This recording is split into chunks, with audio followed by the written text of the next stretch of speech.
بسم الله الرحمن الرحيم.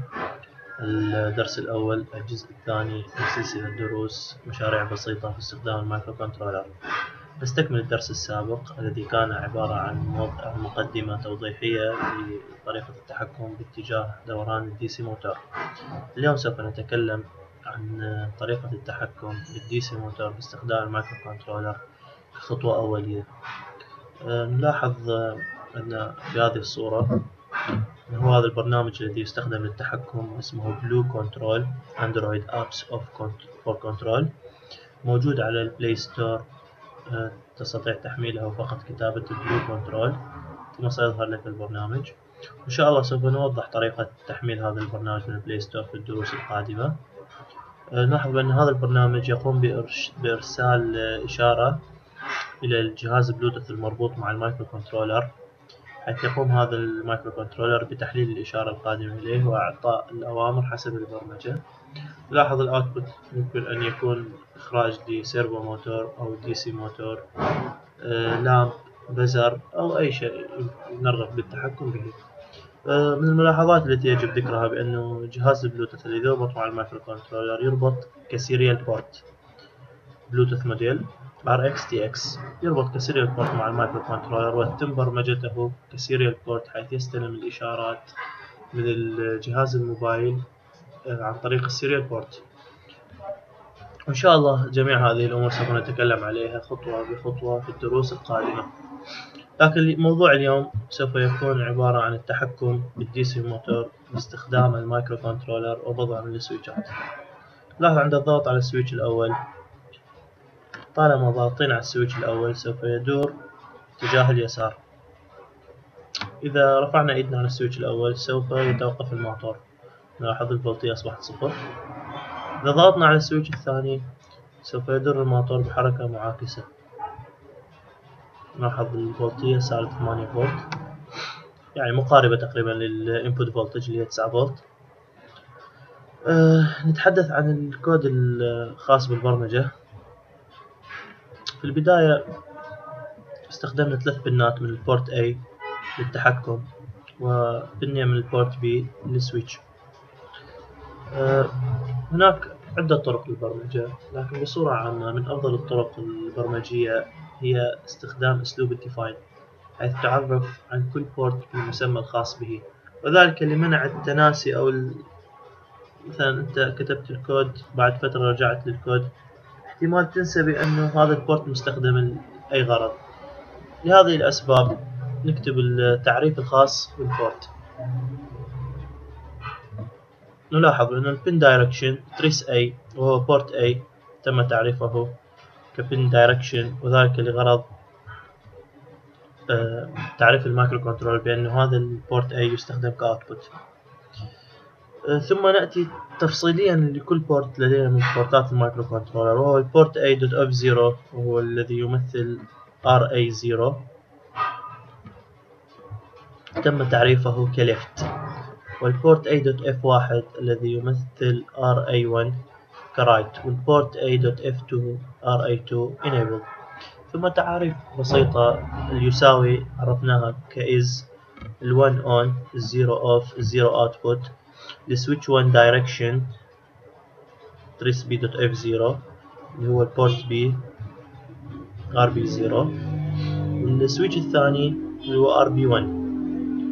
ثم عرفنا السويتش كبورت B.F0 بورت B.F1، ثم كذلك الانبوت 1.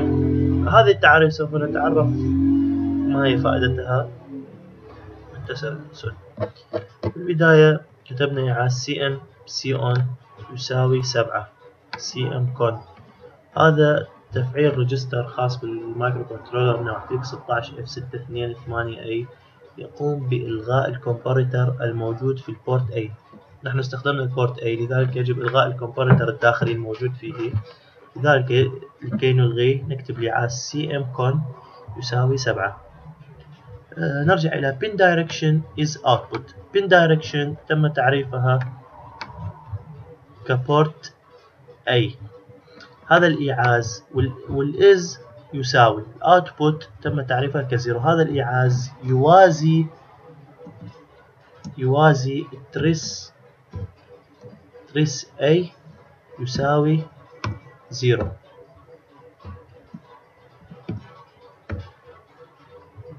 in direction trace A is يساوي 0 output.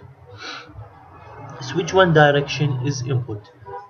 switch one direction trace B dot F0. أيضا هذا الإعاز يوازي لو قلنا trace B dot F0 يساوي 1. كذلك switch to trace B dot F1 يساوي 1. enable is on. enable port A dot F2. في بداية التشغيل إذا نرجع للدرس السابق قلنا لو أردنا أن نشغل الجزء الأول من المتكاملة 293D يجب تفعيل enable 1. لذلك عند بداية التشغيل نلاحظ أنه بداية تشغيل المايكروكونترولر سوف يعطي high logic للenable 1. وذلك بسبب enable is on معناها enable فيما معنى enable البورت A dot F2 is يساوي port A dot F2 يساوي 1. هذا معناه logic high. الآن نأتي إلى جملة التكرار وهي while 1 أقواس اقتباس. هذه للتكرار كأننا لوب إلى المالانهاية.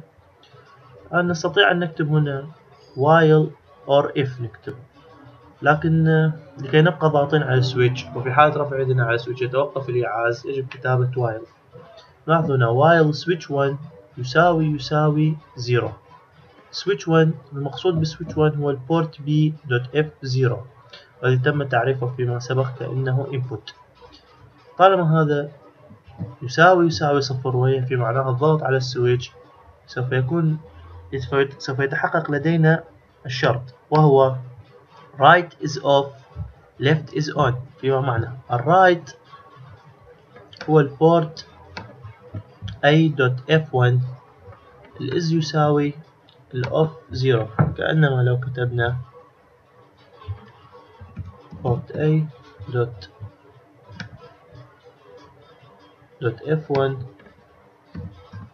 يساوي 0 وهنا port A dot F0 يساوي 1. طالما ضغطنا على السويتش الأول سوف يتحقق هذا الإعاز. نلاحظ إذا الضغط على السويتش الأول سوف يتحقق إعاز right off left on. عند سحب يدنا على السويتش نلاحظ الفولتية يساوي 0. توقف دوران الموتور. السويتش الثاني نفس العملية السابقة while switch 2 يساوي 0 left is off right is on بمعنى أنه سوف يطفئ اليسار ويشغل اليمين. وإذا لم نضغط على أي سويتش سوف يكون الموتورين off. left is off right is off.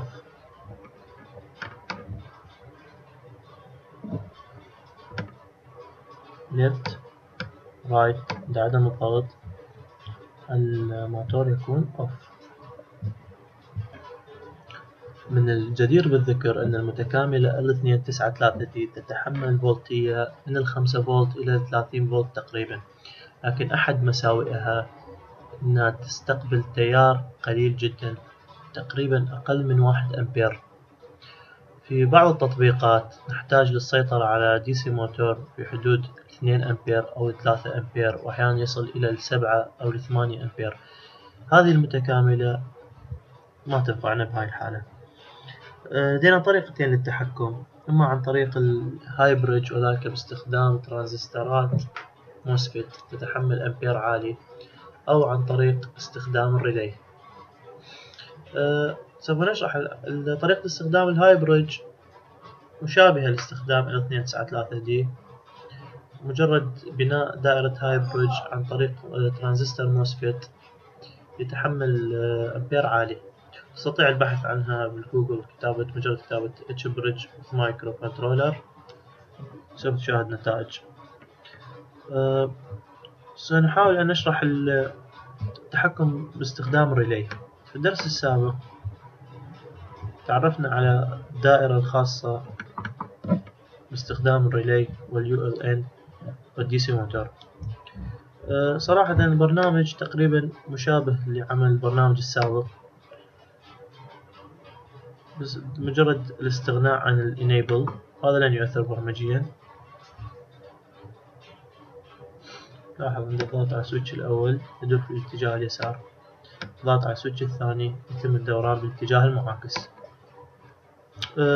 نفس البرنامج المستخدم بدون أي اختلافات، مجرد الانيبل لن نستفاد منها في شيء.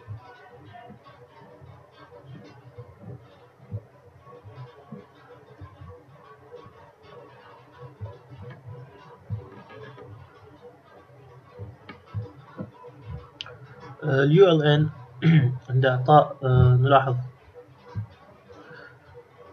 هناك دروس سابقة قدمتها في الجروب أو موجودة على قناتي حول شرح ULN بالتفصيل.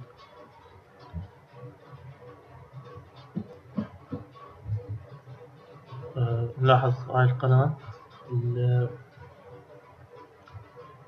موجود الرابط في القناة بلاي ليست سلسلة مايكروكونترولر كورس.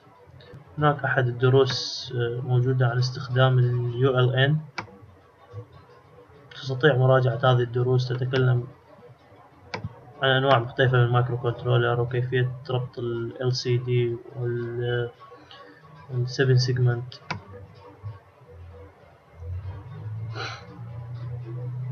والمالتيبلكسينج. تستطيع مراجعة هذه الدروس والاستفادة منها إن شاء الله.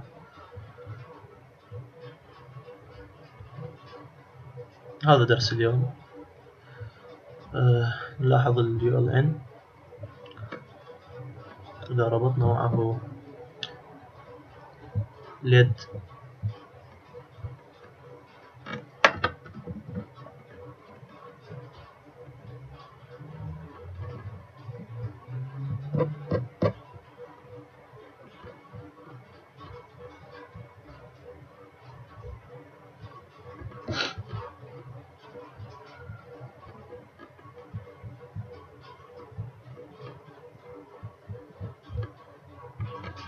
لاحظ عند اشتغال LED يضيء الليد، عند اشتغال المايكروكونترولر يضيء الليد، بسبب أن ULN يحتوي على دائرة دايركت أمبير داخلية. كل طرف من أطراف ULN يستحمل تيار تقريبا 500 ملي أمبير، وهو كافي جدا لتشغيل الريلي.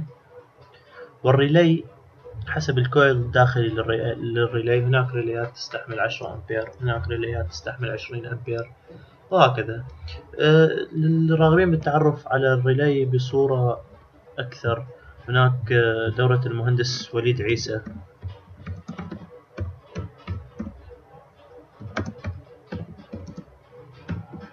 على موقع إديتوريال دورة الإلكترونات العملية وليد عيسى. هناك تعريف محاضرة كاملة على الريلي وكيفية التعامل معهم. الريلي، ما هو الريلي؟ درس 44 والدرس 45 أنصح بمشاهدتها للراغبين في التعلم بصورة أكبر عن الريلي. هذا درس اليوم، إن شاء الله التوفيق. لا تنسونا بصالح دعواتكم. أخوكم وليد السمان.